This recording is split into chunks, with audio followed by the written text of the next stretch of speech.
Hello, everybody. All right, I just want to make sure everybody can hear and see me okay. Cool. All right, it looks like you can. All right. This is fun. This is a new community for me to be presenting in front of.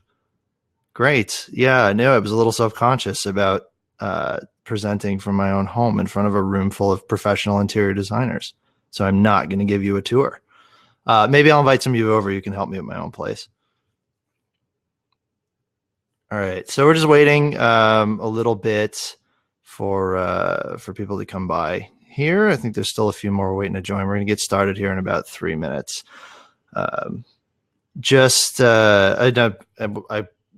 opted in for the more expensive microphone. I'm going for like a Larry King vibe here, you know, but an 80-year ago Larry King. Cool. All right, let's see. We got people from all over here. Welcome to everybody. Thank you. This is going to be intense, everybody. Just a heads up. We're going to get started in a minute, but we really have to start on time because I have a lot. I mean, there's a lot. You are not going to be experts by the end of this, but there is a lot of stuff. But I'm super jazzed about this. So I promise you it will be interesting and it will be fast. So don't even bother taking notes. It's not even going to help you. Let's see. Okay. I've been asked to lower the microphone a little. It only goes so low, though. Let me see if I can tilt it away. If I tilt it away from me, can you still hear me and see me? Is that okay? Yes, I will make sure any info here is available afterwards. All right, as long as you can still hear me. I've got the mic pointed away from me, though. Great. All right. I like the mic look, though. It's like I could hide behind it. All right. Cool. All right, we've got 1 minute, and then we were going to go. And it's going to be fun. I promise that. All right. Everybody doing good today? I see a lot of people from the East Coast. That's where I am. I'm here in Rochester, New York. We're not getting the storm the rest of the Northeast is getting, fortunately. It's just sort of overcast or gray. We call it the unicloud. It's just like this. This is how it is for like 9 months of the year here. Oh, we got other people in Rochester. Cool. Huh. Half the population's here then. Both of us. No, it's a good town. I rag on it because I'm from here, but it's hard. Cool. Very cool. Well, then you know the cloud I'm talking about.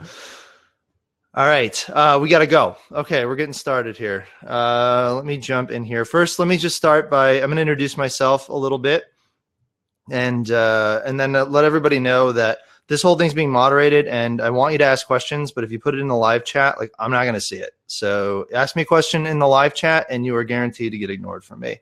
So I just want to say that. And so a little bit about me. I'm going to talk and then I'll jump right into it. So this is Hardwood Flooring 101 for interior designers. This is the whole point of this. I'm hoping is to introduce this community to what is effectively a major piece of any space. And especially if you're doing residential kind of stuff, then hardwood flooring is really important. So my name is John Dupre is how you pronounce my last name. That's how I'm going to know whether or not you know me and also whether or not you were paying attention.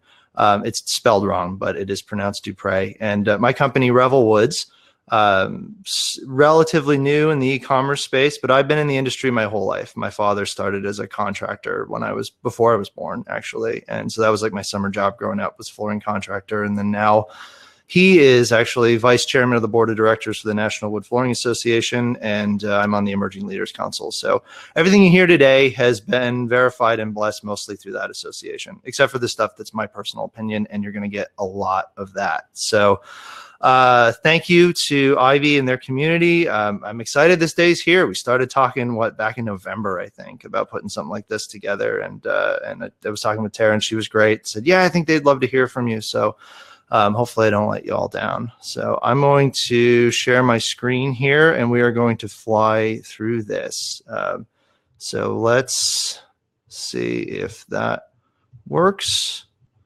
Okay, everybody see this okay? This is my fancy title screen. We paid extra for that. Okay, so I've got through a lot of this already, but basically we're just going to do some, you are not going to be an expert by the end of this. And I apologize for that, but we need to do like 60 more of these if you want to really be an expert. But this is going to give you the basic lay of the land, so you kind of know what you should or shouldn't at least look for when you start this process. So thank you for that. This slide, I already kind of talked about me, but I didn't know this was going to be a video presentation, so you were going to be able to see me. And I always thought that's kind of awkward when somebody is talking, but you can't actually see them. So I put this in here, and then I was going to get rid of it, but Tara said no. And I think she might have been joking, but I thought it was still funny, so I left it in there. And then I talked a little bit about our company. I mean, our gist is we wanted to take the boutique experience you would get in a showroom and put it online. And we realized that it was actually a great sourcing tool for interior designers for their clients, both in their region as well as anywhere else, because we have a real specific look, that a real specific process that we source everything kind of based on where you are, who you are, what you need. It's almost like Stitch Fix, but for flooring. So we'll talk a little bit about kind of why we did that when we talk about what is important in sourcing flooring. So, all right, everybody kiss your mom at the bus stop, because it is time to go to school. We got a lot to cover here. Let me start with this. So when you start thinking about hardwood flooring or sourcing hardwood flooring or something that you want, that you need for a job, you're probably going to start looking online. Maybe you've got somebody that you work with. There is a lot of bad information out there, really a lot. And most people, they'll Google something, they'll find a forum somewhere, or they'll ask their Uncle Rick, who took a wood shop class in high school, and he'll tell you what's best. So this is a picture I took off a blog somewhere. It was like a Flooring Pro blog, and I'm not going to say what it was. I don't want to disparage anybody. But it was an article about these 3 different species. And so you think, okay, this is great. And the context of the article was actually pretty good. But if you look at this picture, the maple and hickory should be flipped. But if you didn't know that, and it was clearly probably a mistake on the author's part and just didn't catch it. But if you were learning this, like you just Googled this and found this article had this picture, you would think that's what maple looks like. That's what hickory looks like. So the reason I'm saying that, this is important because it's good to know these basics, because there's a lot of bad information out there. So want to get into a little bit about the advantages of hardwood flooring. You know, why hardwood over other flooring types, what makes it special. So we'll talk about its value, the fact that it's hypoallergenic, that it's easy to maintain despite the fact that it's gotten a little bit of a reputation that it's more fragile than it really is, and the way it increases value to any home or building, along with its timeless look, which I would imagine look is also really important to what you guys do. Not the only thing, but certainly a thing. Okay, so advantages. The value of hardwood is hard to beat. I mean, it can last for hundreds of years, right? I've never heard anyone walk into a building and they say, oh, look, honey, the original 100-year-old carpets. It's just not something that happens. Like these, they do last a really long time. So the life of the floor actually makes it lower. It's also incredibly versatile. You know, I've never heard a designer that says, oh, you've got wood floors in that space. I don't know. I can't really do anything with that. You know, and so because of its timelessness and the fact that if you maintain it, it can last for a really long time, the cost over the life of that floor ends up being much lower. Whereas a lot of people will say, we can't afford hardwood. We got to go with, you know, something made out of petroleum. So that's not something that you know, it's just not true when you think about the long-term costs. It's hypoallergenic, which means it will not harbor the microorganisms or pesticides tracked in from the outdoors. It minimizes the dust, mold, and animal dander accumulation. And the EPA actually has stated that hardwood floors improve air quality, because think about like a carpet or some of these other ones, everything kind of gets trapped in there.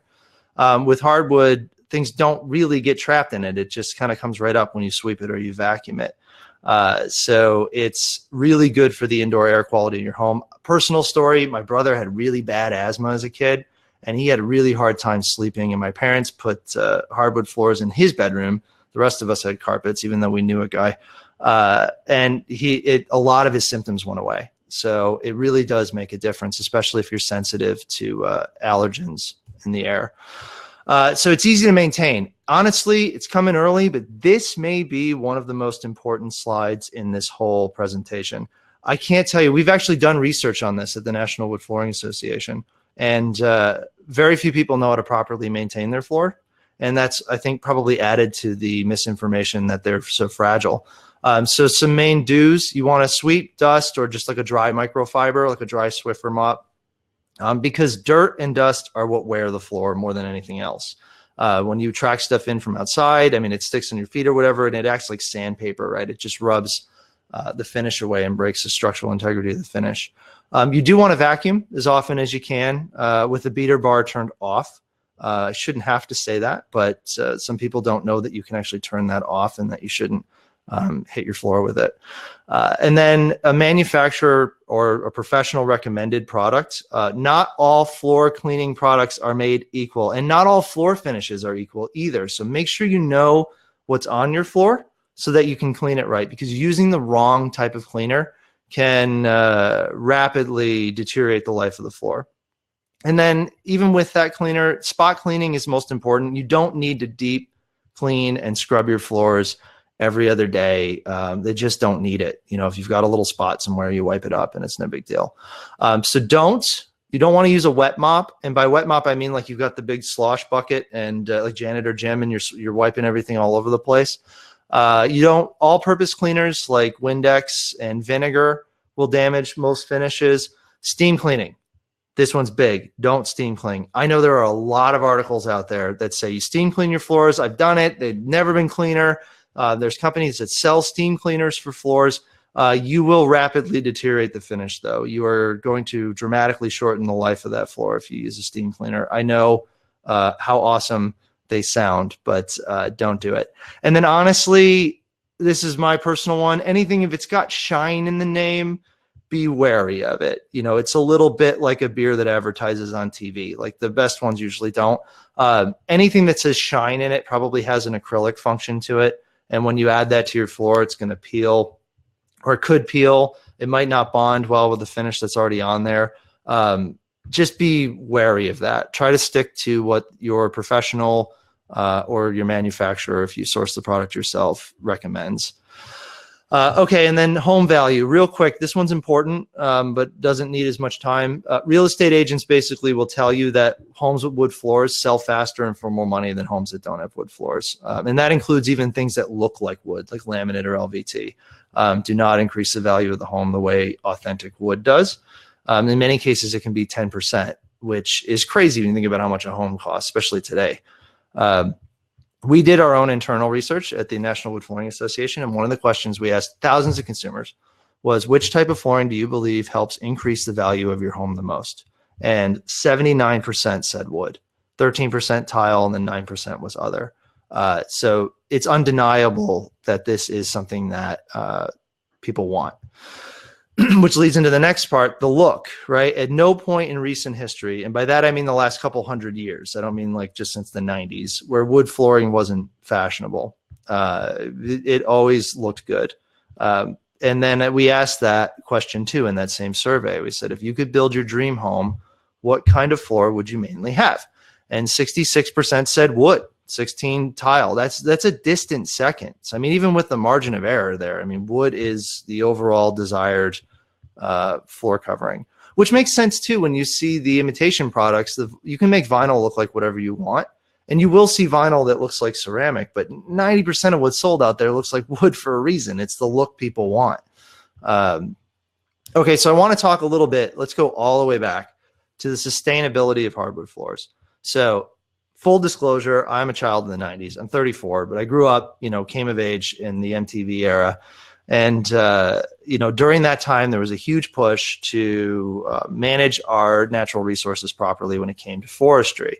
So, and a lot of this was less targeted in North America, more targeted at the rainforest and places like that, South America and other places where they were clear cutting and destroying these habitats. And so the question I was always raised with was, well, isn't it wrong to cut down a tree? So I want to take a second and let you guys kind of know a little bit about how this works. How does the forestry industry actually work? And I can speak to North America. I can speak to other places too, but I'm going to focus on North America for now. So when you are harvesting a section of forest for when it's marked for harvest, what they'll do is they go through and survey this section. They draw it off. They say, okay, this section of this forest is set for this year. They will mark the trees that have a certain age and diameter. And these are the trees we're going to cut down. And then trees that are smaller, younger, don't really fit that description are left alone. So what happens then is they cut them down, and then it's not like this barren treeless wasteland. That's called clear cutting, and it's actually illegal unless you're zoned a space for clear cutting, and it's usually then used for like land development, like if you're building something there. But if you're just like harvesting forests for lumber, you can't just like clear cut an area. I mean, unless it's like your land personally. But there's a lot of disadvantages to clear cutting because you want, like anybody that relies on a plant for their livelihood, there's a vested economic interest in not running out of trees. So running out of trees is bad. So what they do is they cut down these bigger trees, and then that allows the light, nutrients, and resources for these younger trees. They have a better chance. They get to grow. They don't have the bigger trees kind of blocking them out. And then when they cut them down, they actually plant, like in the Appalachian region, for example, I think it's like 1.6 tree for every tree that's cut down. So what we're seeing over the last 100 years or so is that forests in North America are replenishing, that there are more forests today than there were in the 30s. So you have to kind of maintain them because what happens if you don't cut these older trees down? A, the younger trees don't get to grow up, and then you just have these older trees, and then they die on their own because they're not immortal, and they dry out, and then they catch on fire, and the forest fires don't obey any forestry laws. So about that note, let me talk a little bit about carbon neutrality. I found a really great comic that illustrated this point, but I couldn't get permission to use it. And so since I'm not a thief, I drew my own. And this illustrates my point, but also illustrates why you should hire a professional illustrator. But here's the deal with this. So young trees, much like teenagers, right? They eat more. So they absorb way more carbon dioxide than older trees do when they're not growing as much. So when a tree is growing, it's absorbing so much more CO2, which we know is a large contributor to some of our climate issues we're having right now. And then older trees don't absorb as much carbon dioxide, and they don't release as much oxygen because they're not growing. And then what happens is when a tree catches on fire or burns, that's when all the CO2 is released. So if you cut down a tree and it's milled into flooring or furniture or whatever else you're doing with the wood, it doesn't release that CO2. It only does that when you have the chemical reaction of fire is introduced. That's why there's a lot of controversy about using wood as a fuel source, because that's where all the carbon gets released. So a lot of times when you remove the older trees and replace them with younger trees, these areas of the forest are absorbing more CO2 and releasing more oxygen. So there's a long-term environmental benefit to this too. So now I want to get into impact of hardwood flooring on the design process itself. So it's the foundation of your space. I want to talk a little bit about sourcing flooring as it relates to your design process and your business. And then just some trends, basic budgeting things, just kind of what to keep in the back of your mind. So real quick, this is a picture of the same spot in the same room. It is a slightly different angle. I apologize for that. The only real difference here is the floor. And you can just see what a difference that just that foundation makes. And a lot of times interior designers don't always have control over the floor, but when you do, man, what a difference it can make. So we try to think about flooring a little bit as fashion. Like, to use a fashion analogy, the floor in your space is like your shoes. I mean, it has to look good, but it also has to function. I mean, this is the part of the space you're interacting with more than any other because of, gravity. So like a nice pair of shoes, it can look great, but if it's not serving you, if it's not comfortable, your whole look is shot when you go to some fancy event or wedding or something and you're hobbling across the dance floor carrying your shoes in your hands. Flooring is kind of the same way. You have to take the function into it as well as the look.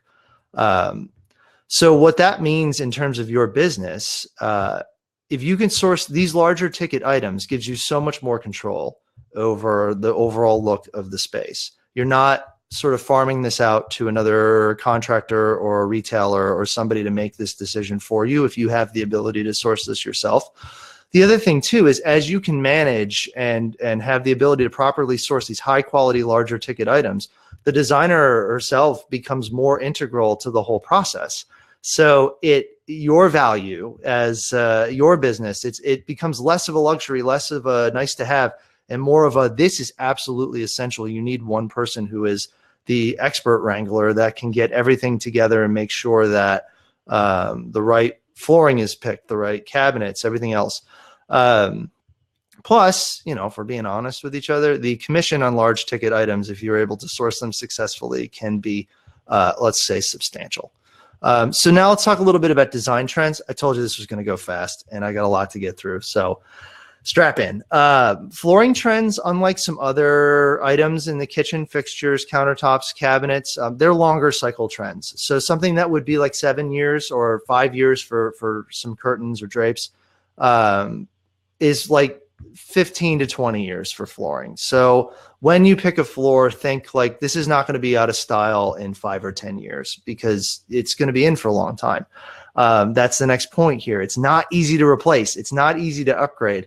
If you skimp on the floor thinking, yeah, well, you know, this is kind of dated, but, you know, next year you get a bonus, we'll just put a little more money in it. Like you can't, like it's in. So, I mean, you can, but a lot of times you kind of have to start over. So it's really important. I mean, and I get it. I'm biased, but seriously, just because I'm biased doesn't mean it's bad advice. It's really important that you get this right if you're going to do this. So, so for that reason, its structural and aesthetic significance, this is not where you want to save your money. You want to be smart, but you don't necessarily want to, you know, you're doing a project, someone comes to you, they've got a $200,000 kitchen remodel, and you get all the way through it and you realize you've stretched the budget on the solid gold Game of Thrones dragon faucets, and you've got $299 a foot left installed for flooring. You can replace those faucets a lot easier than you could upgrade that floor later. I mean, that when you redesign that space to update it in 5 or 6 years, chances are if you pick the floor right, you're not going to want to have to redo that piece of it. So people will ask me from budgeting. I would say a lot of designers I talk to say it's good advice to pick the floor first and design up from there, because there's other places where you can maybe get away with cutting the budget if you have to stay in that number. But if you're not picking the floor first, you're designing everything around a light fixture. I don't know your process, but typically I will say if you say $12 a foot installed is a good place to just put it in the back of your head. Like I haven't picked the floor yet, but if I leave at least $12 a square foot, and I'm talking American in case anyone here is from another country, that is, that'll get you in a pretty good spot. You won't be panicked at the end. All right. So I want to talk a little bit about technical stuff. These are the structure of hardwood flooring. I'm going to go over the types. So in terms, so solid, engineered, some of the deals with wood look products. And then I'll touch briefly on the types of finishes, because you could have somebody sand and finish a floor on site, or you could buy a floor that has been finished in the factory. And I just want to talk a little bit about that, so you know kind of what to expect if you're in that situation. Okay, first up, solid wood flooring. This is what a lot of people misconstrued as the only type of real flooring. Solid wood flooring is called that because each piece is one solid piece of wood. These are not very creative names, but this is what they're called. So a solid has some advantages. It's got a maximum refinishability. If you're going to sand and refinish it, a 3/4 inch solid floor is going to be able to refinish the most times of anything that you would buy. Little note on that, you really can't sand that whole board down. If you look at that top board, you can only sand to where the tongue and groove are. Anything below that, you're never going to get to, because at that point you hit the nail and you're going to be a sad panda.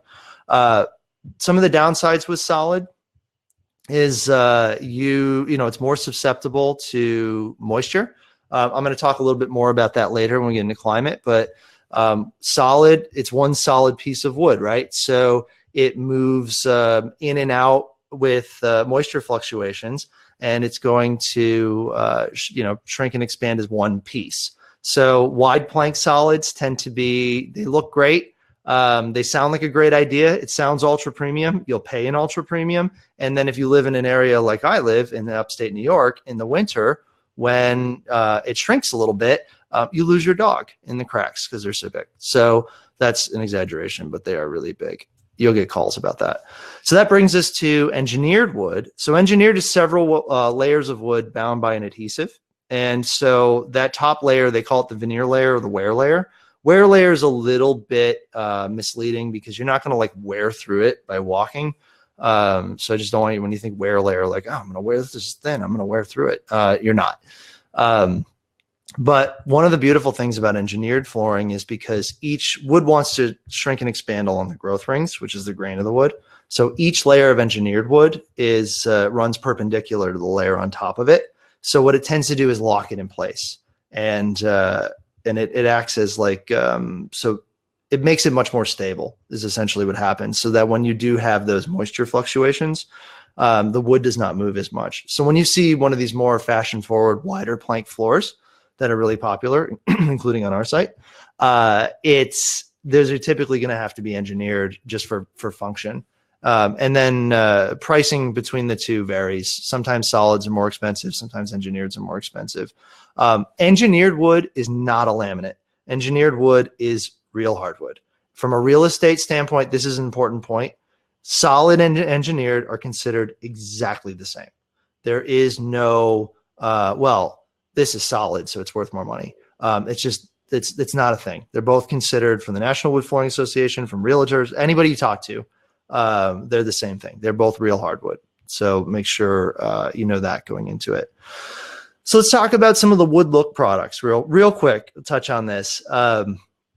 They've been around for a long time. And so this is where your laminate is. A laminate, so that you understand the difference between a laminate and an engineered, is sort of a pressed fiberboard with a picture of wood on top, and then that's been coated with something. So a laminate, kind of like an LVT, like that surface that you're walking on is not actually wood. It's designed to look like wood, versus the engineered, where if you have like a white oak engineered wood floor and that veneer layer is white oak, like you're walking on white oak. That knot that you see, that streak that you see, like that's a real knot from a tree. Like when you see that in a laminate or a vinyl, that's manufactured to look very convincing. So there's some advantages to these, especially the new ones, the LVT and WPCs. They're great for sort of wash and wear type environments. You've got a below grade finished basement, a bathroom, a laundry room, mud room.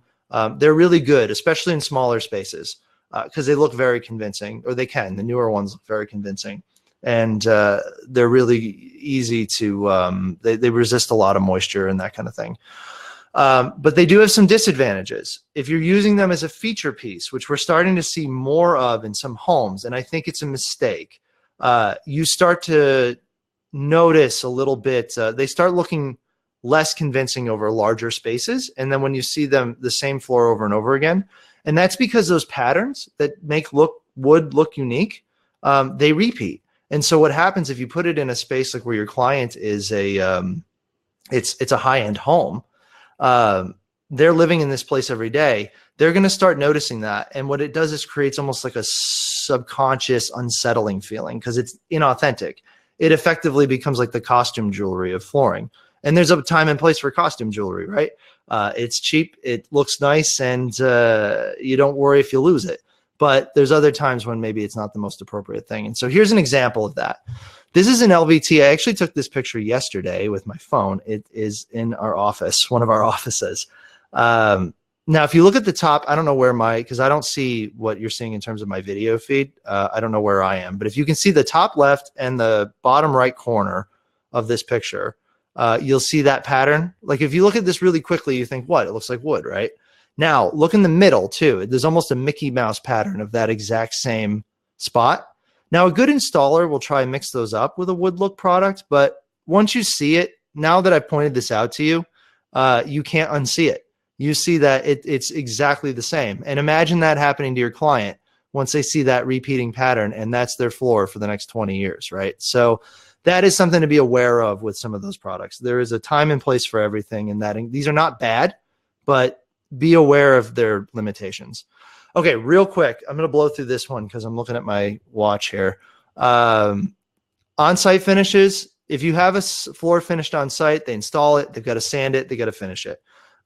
Requires multiple sandings, and then you got to put multiple coats of finish on top of that. The advantage is ultimate customizability when it comes to color and sheen. You can have whatever color you want. You can have whatever sheen you want. The floor is perfectly flat. So if you love that sheet of glass look, site finish is the way to go for sure. Downsides though, it's not as durable typically. They need to be refinished more often than a factory finished floor would need. And you do have the issue of it takes longer. It takes it could take about a week. It's got to cure, it's got to dry multiple times. It's got to be coated, and you are introducing chemicals into the home. I used to work for a finish company, so I can tell you chemicals. I mean, they've gotten a lot better, but there's a lot of different types of finishes. But even the greener finishes, the water-based, still have isocyanates and azuridine in them and things like that. And while once it's cured, it doesn't really off-gas anymore, and I've heard of some horror stories. There was another company that some friends of mine work for. Their finish is very, very good, but it is toxic, and you got to wear a respirator when you're working with it. And the homeowner did not tell the contractor that there was a cat in the house, and it didn't go well. So, I mean, site finish has its advantages, but make sure you're working with a pro and you know what you're doing, because there are some significant downsides to it. So the other version is factory finishing. This has soared in popularity over the last decade. Went from kind of a niche to the bulk of the wood flooring that's sold. The finish in factory finishes tends to be more durable because you are curing it in a perfectly controlled environment, right? It's a factory. It's sanded and coated multiple times with UV lights, and it's done right there. One of the beautiful things too with the factory finished floor is it shows up, and everything on our site is factory finished. It shows up, you install it, you're done. You can walk on it immediately because there's no curing, there's no coats that have to be put on afterwards. It's done. The other nice thing too is you can get a lot more texture and, but it's mostly texture options, smooth wire brush, hand scrape. You can hand scrape its job on site, but if you can find a guy to do it, it is not going to be cheap. And then there were machines that were trying to wire brush floors on site too. I think Clark made one, and it didn't go well. Like it just looks better if it's done in the factory. One of the disadvantages though, it's not as customizable, and you do need some kind of bevel in between the boards. And there's a very specific reason for that. And if anyone wants to know, put that question in because I don't have time to do it now. But trust me, it's there for a reason. Okay, so this is a big part. When you're sourcing a floor, there are some main things you need to keep in mind. And this is basically why our quiz exists on our site. If anyone's checked out our site, we ask these questions for this reason. But I want to talk to you a little bit about kind of why that's there. Because everyone's like, why do I need a quiz? What do I care? I want this. I know what I want. Cool. Glad you know what you want. This is why we do it anyway. So climate, subfloor, lifestyle are the three big ones. Climate. So because wood is hydroscopic, it will gain or lose moisture until it's at equilibrium with the air. Now, hydroscopic, that's what that means. You can use that word next time you want to sound smart. I don't use it. I should, because then I would sound smarter. Each wood species, because it's a plant, right? Every species is going to react to moisture differently. It's not just universal. And so what that means is what works in New Hampshire might not work in Arizona, or what works in Denver may not work in Miami. So with our version, what this picture is here is a map using the Copenhagen climate rating. That's what for version 1 of our site, that's what we cross-reference every zip code that's entered in. So we make sure that we understand so even if you live in New Jersey, but you're sourcing for a client remotely in Arizona, if you put in the zip code of the space you're looking in, we're using that Arizona climate, and we're making sure that you're getting recommendations based on that, because that's a big mistake, and that will come down on whomever purchased the floor if it's done wrong. So we make sure that we handle that for you. Subfloor, good thing to know. You don't need to be a subfloor expert to source flooring. You just need to know, what is it? Is it concrete? Is it plywood? Is it OSB, which stands for oriented strand board, just similar to plywood in terms of function. You just got to know what it is. On or below grade, and then any other factors that might be interesting, like radiant heat. We ask that question because radiant heat is awesome if your clients can afford it or you can afford it. Personally, I can't, but it's awesome. But not everything's warranted over it. You can cause a lot of problems. If you put something over radiant heat that isn't designed to go over radiant heat, that could be a $30,000 mistake. So we ask that question. We make sure we know, what it is, but you're going to want to know that when you're sourcing for your clients. And then lifestyle. Where is this going? Is this a kitchen? Is this an active home? Is this a quiet bedroom for a couple and they just wear slippers in there? I don't know. So there's a couple things that we take into fact with durability. Jenga hardness is the most popular, but it's kind of misleading, because Jenga hardness, what that is a scientific way to determine how hard a particular species of wood is. And they take a stainless steel ball and they measure the amount of pressure to push it to half its diameter into the wood, and then they measure what that is. So softer woods requires less pressure, right? So that tells you something, but it doesn't tell you everything. So if you're shopping for wood and you see just like a lot of retailers will put the Janka hardness on there, and you say, oh, this is a high Janka hardness, it's perfect for dogs. That might not be true. Believe it or not, sheen and texture actually have more to do with durability sometimes than the hardness of the species. So you could have a really hard wood, like a Brazilian cherry, with a smooth semi-gloss finish, and that's going to show wear more than a softer wood, like a silver maple, with a hand-scraped low sheen texture. That second one, the silver maple, is going to patina like a fine leather. It might actually scratch more, but it's going to look better. And that's when we measure durability. We measure what's going to look better with wear, not purely scratch or dent resistance. It's important, but it's not everything. So I'm going to talk a little bit, speaking of species, real quick. I'm just going to give you the rundown.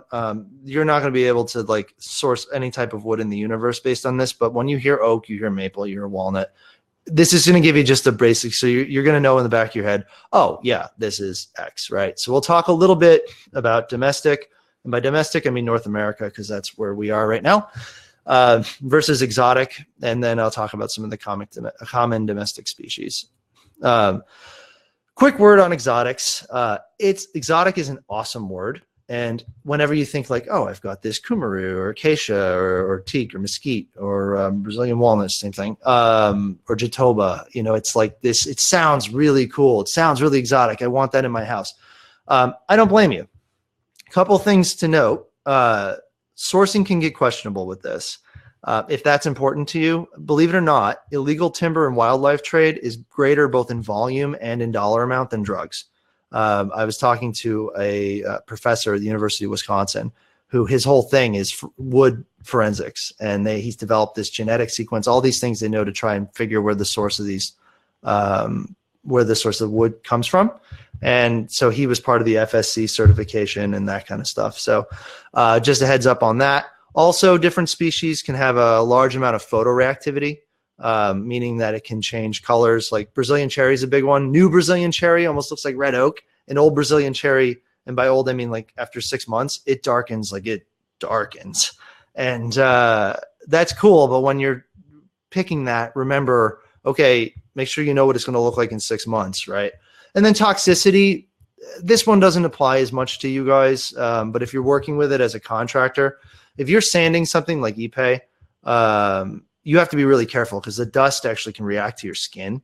And guys who do it, they almost wear like hazmat suits. Like you can't, like it gets in their sweat, their pores, and it can cause a bad reaction. If it gets in your lungs, forget it. So wood dust in general is not a good thing to breathe, but some of the exotics can be really, really bad. So just a heads up on that. All right, so let me get into some of the American stuff. So red oak. Red oak this is your North American standard, right? This is American as apple pie and high fructose corn syrup. It has a very prominent grain pattern.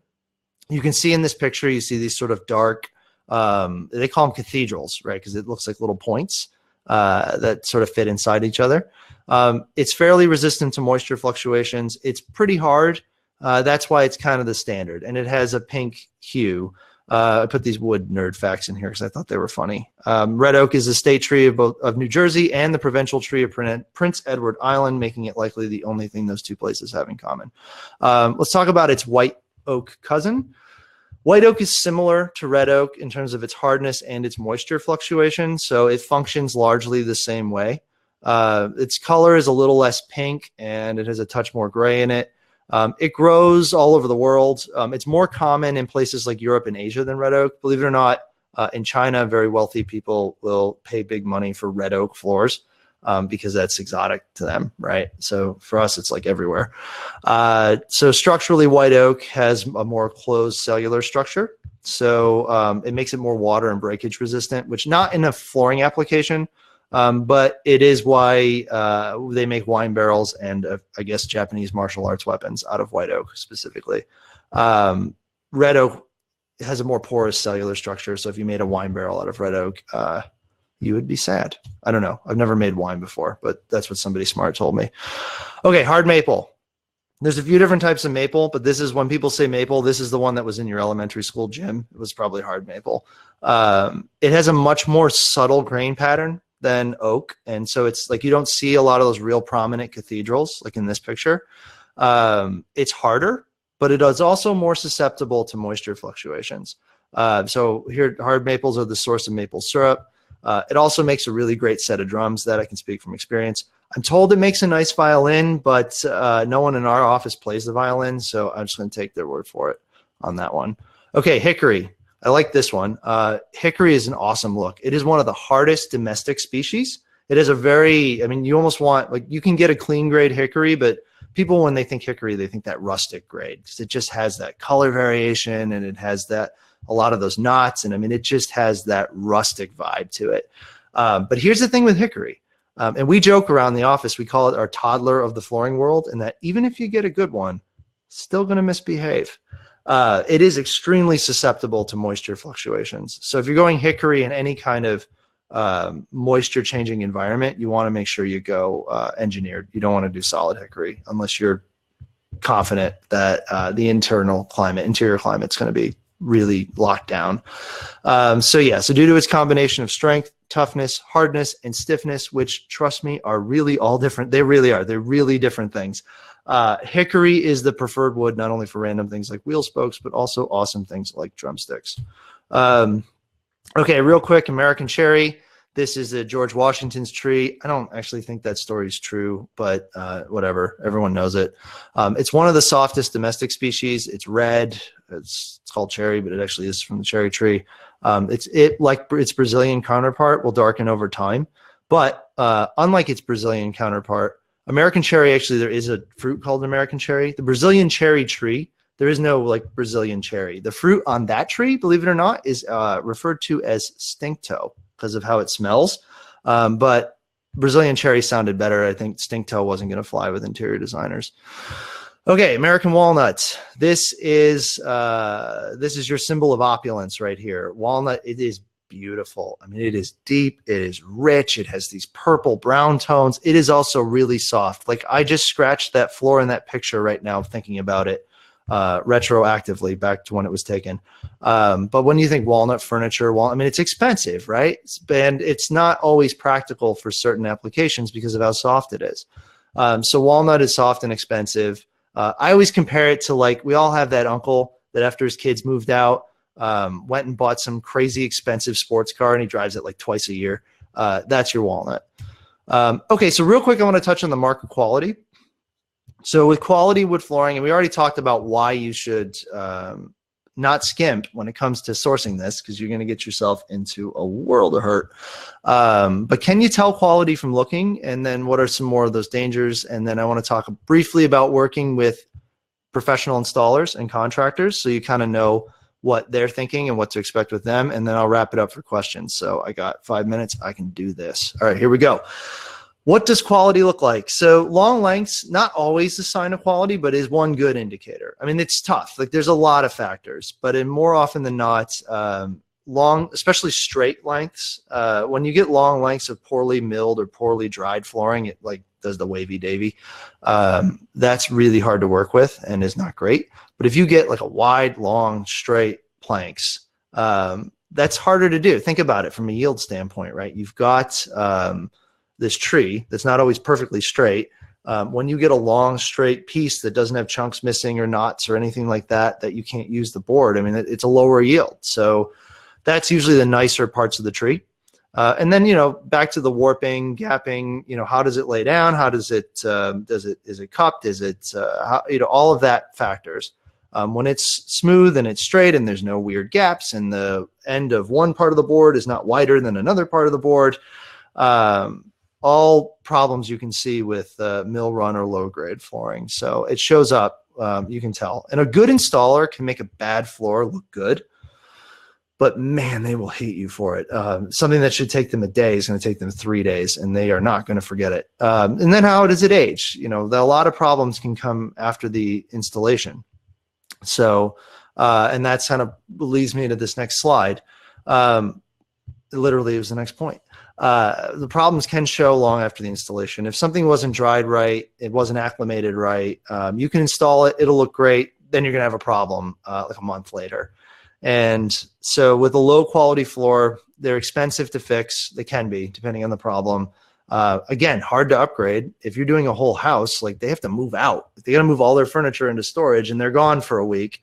And then you're probably going to have something with damage to countertops and trim and painting. And it's just whatever you think you're saving, you're not. Like you really, I can't stress that enough. Like you guys are the experts. They're looking to you. Your clients are looking to you. You have to lead them out of the desert.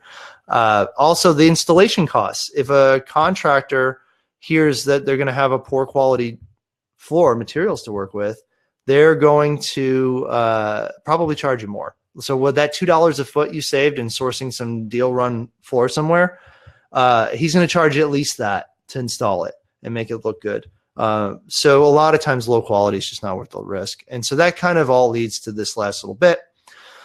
Working with the professionals. I'll tell you this, because I know these guys very well. Installers get very nervous when they hear someone else is sourcing product because they don't know that whomever's sourcing product has their interest in mind. So they don't want to work with something that's going to cause them a ton of problems. I mean, they're going to have to grade the pieces on the job site. They're going to have to throw a lot of material out. They're going to have to fight with it to try and get it to go in right. It always makes them very nervous because usually when somebody who doesn't know what they're doing sources flooring, they're thinking, this is oak, this is oak, this is cheap, getting this. And that is, it scares them. But here's the thing, not to scare you guys.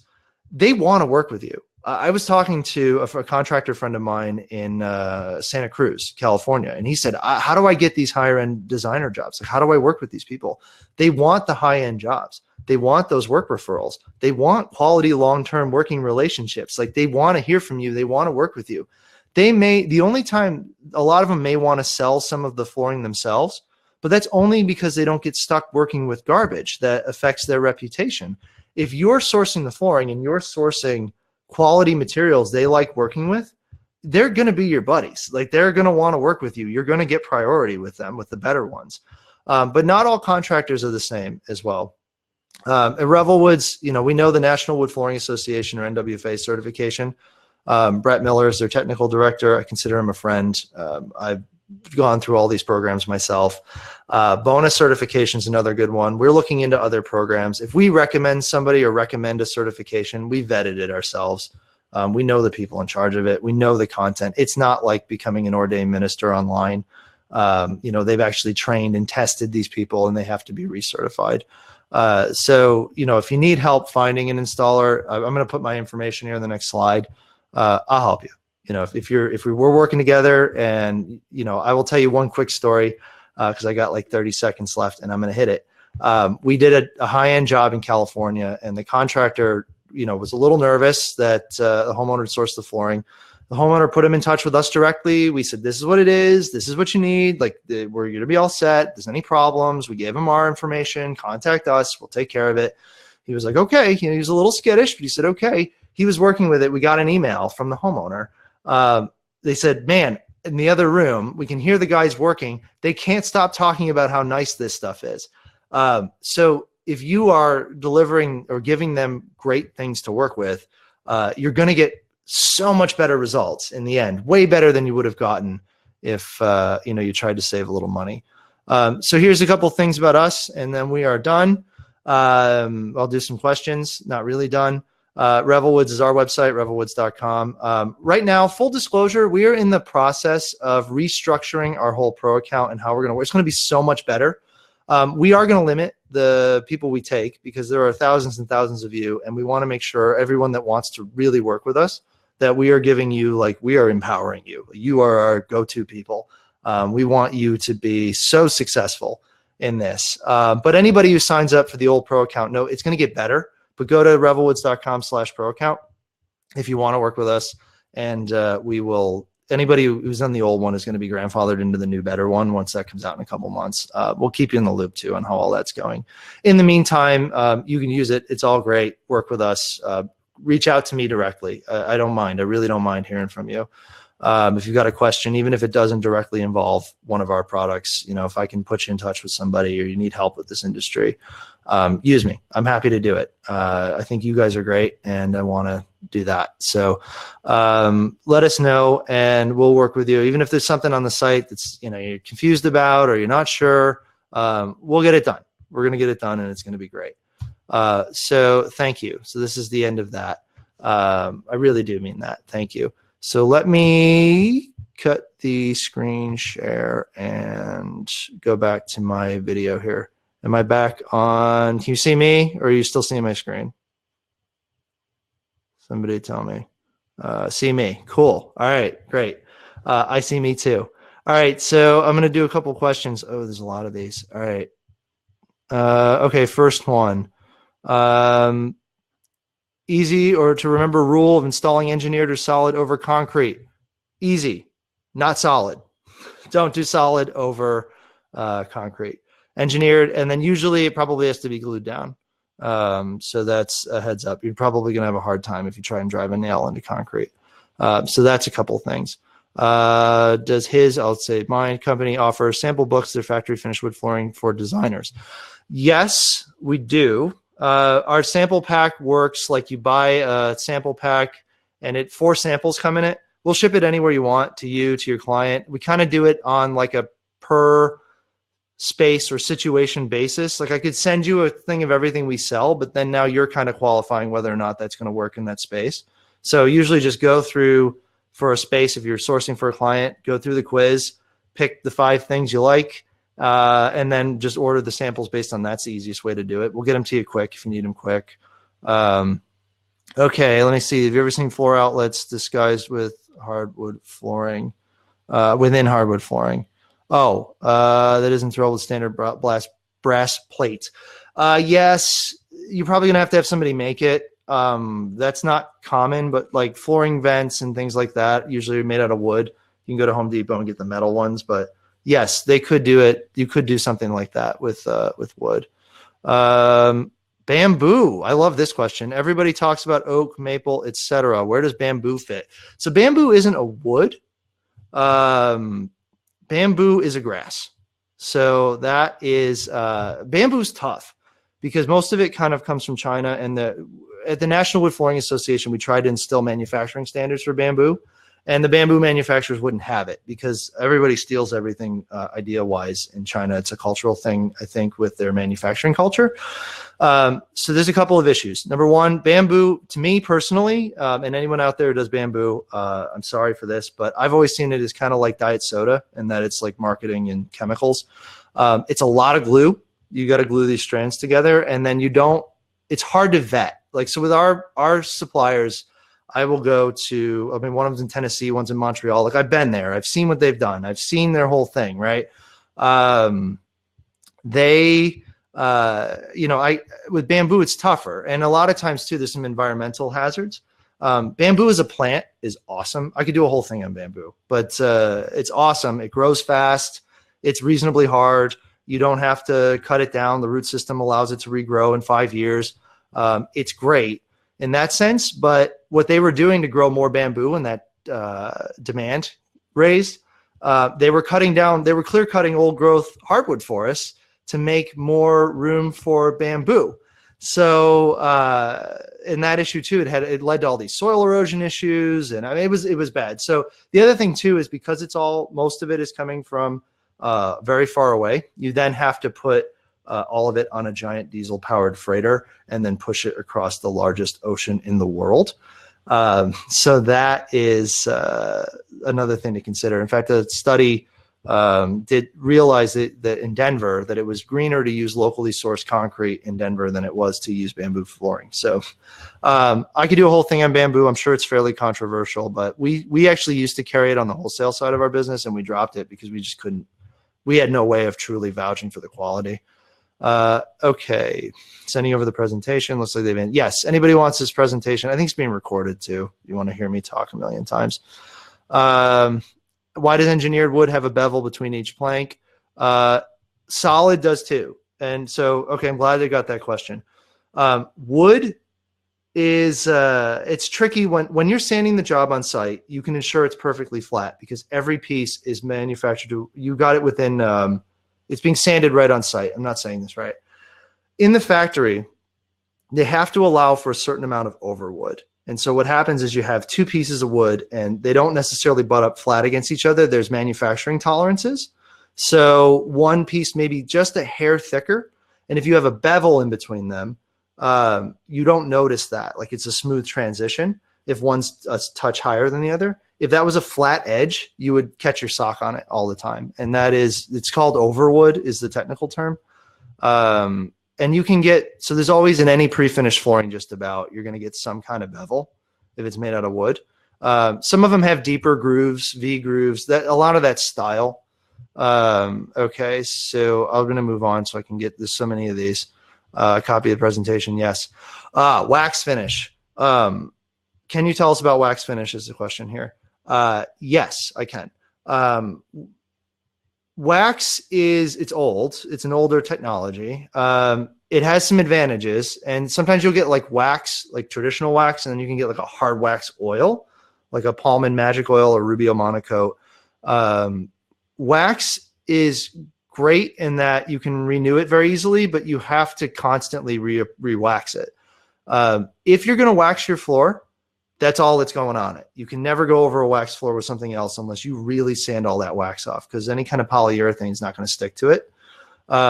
If you are going to wax your floor, don't wax it over an existing finish. It's just going to look greasy. So wax is a viable option if you know what you're doing. And then hard wax oils kind of have that same effect, but they work a little differently. I could do a whole thing on finishes if you want, but I don't know if I have that much time right now. So usually work with, this is a good question too. These are all great. You guys are great. I should come do this more often. I usually work with solid hardwood flooring. My fear with engineered is that you can't refinish and start over. Thoughts? I have lots of thoughts. Engineered, you can. It depends. It really, like, unfortunately, with most of hardwood flooring, the answer is it depends. So you can get engineered flooring with a wear layer thick enough that it could be refinished the exact same amount of times as a solid. Because a solid, you can only go down to where that tongue and groove are. And I've seen engineered floors that the wear layer goes right down to that tongue and groove. They would be refinishable the exact same amount of times. The question becomes, a better question is, do you want to, right? So think about this. If you have a smooth semi-gloss site finish floor, like what you would normally see with a solid or a traditional type floor, that wears after 5-7 years. You get dull spots. You can see the traffic patterns. That is, you got to refinish it. With a lot of the more textured floors or lower sheen floors, you're not going to see those same wear patterns. So that floor that solid semi-gloss floor that needed to be smooth semi-gloss, that needed to be refinished in 7 years, the low sheen textured floor might not need to be refinished for 15 or 20 years.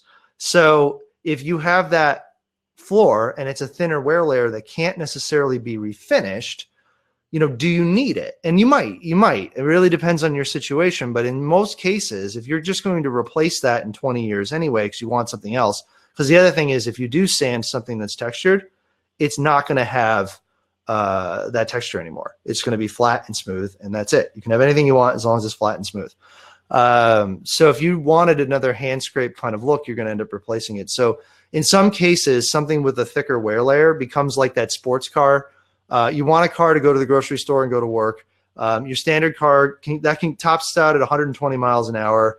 But if you pay another 30 grand, you can get the one that goes 180 miles an hour. And the answer is that extra 100, getting up to 180 miles an hour worth that 30 grand, right? So it's a complex answer, but most of these are. So that's just part of, like, it's all situational. Like, there's no general, oh yeah, you want to be able to refinish it multiple times, because you actually might, there's a legitimate argument for not wanting to refinish it.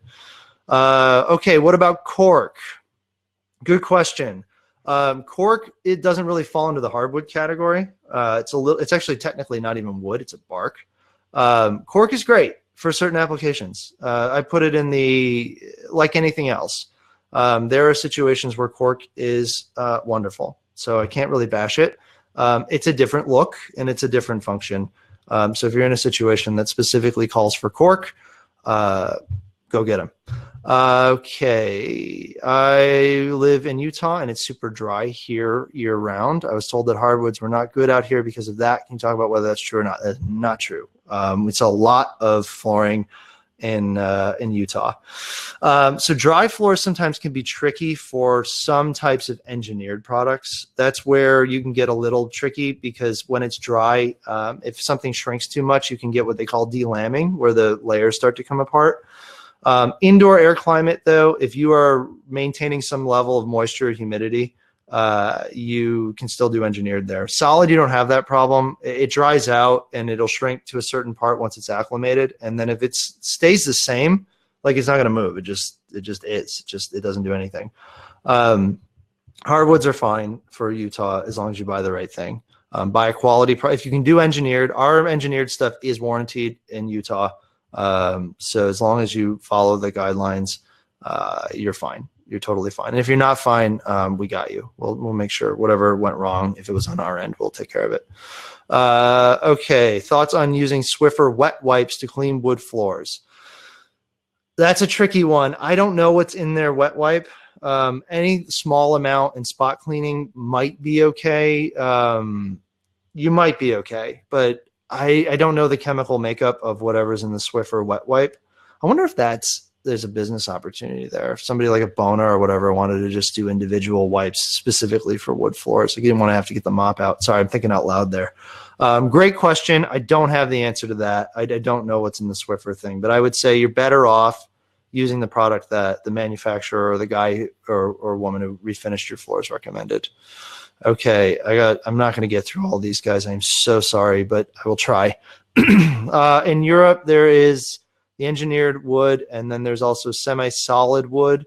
Are those two the same? Thank you. Great question. I don't know. I don't know what the semi-solid wood necessarily is. They probably are the same. But without seeing exactly what that means, I wish I could tell you. Europe, they have a totally different. Europe, their culture is a little different too. Like their floors are a lot older. Their buildings are a lot older in many cases. Their sanding technique is totally different. I actually went and did some training in Germany with the company that invented the modern floor sander. The guy who invented it, son, still runs the company. His name is Carl. Solid dude. So they do things a little differently in Europe, but that's a great question. I wish I had a better answer for you on that. Okay, I'm working on a project in Palm Springs, and everyone in the desert has tile floors. That's true. A lot of people do. I'd love to do wood. I realize tile keeps the floors cooler in the summer, but other than that, is there a reason I couldn't use wood? Not really. I mean, there's as long as it's sourced with something that's recommended for that climate. If you put in the Palm Springs zip code on our site, then everything we have is warranted in Palm Springs. You do have to the key is just be careful with the indoor humidity. I mean, I didn't mention this, but every floor that we sell, we send out a welcome kit. Like it's a super high end. It's got an owner's manual. It's got a cleaning kit recommended for that floor. This is just part of the order. Like we don't charge for this. And then it has a hygrometer. And you can put this, I wish I had one right here. This would have been a killer plug. But you can put that in the kitchen and it'll tell you, like it says, keep it between 35 and 55 relative humidity. That little thing will tell you, hey, you're in the danger zone, right? So that's the key, is just humidity. Tile probably would keep it a little cooler, but I've never heard complaints that wood floors are too hot. But yeah, I would say you could totally use wood. Absolutely. If the situation warrants, there's no wood for Palm Springs. You're cut off. Okay. I'm going to do one more, and let me see if I understand this one. Let's see. How can hardwood, which is weared over the years, be reclaimed or upgraded? There are companies that do that. If you want it, really sanding and refinishing is the only thing you can probably do. I mean, if you can have a company remove it that collects reclaimed wood, and then it has to basically be remilled. It has to be transported somewhere. It's a really hard process. But that is, that's the answer on that. So, but otherwise refinishing is kind of the only option. You sand it totally flat to bare wood and then, you can change the color and all that stuff from there. But that's yeah. So that's the gist of it. All right, I think I'm going to wrap this up. There's some more great things in here, and I could literally do this all day, but I don't think I'm allowed to. So I'm going to sign off here. Thank you all for coming. I hope you got at least something out of this. I hope it was entertaining. But yeah, let's keep in touch. And if any of you have any questions, or something on the site's confusing, or you need to talk, please just email me. If you need something specific or something needs to be done better, just hit me up. We'll work with you on it. You know, we're small, but we're clever. So great. Let's talk soon, everybody. Thanks. We'll talk to you later.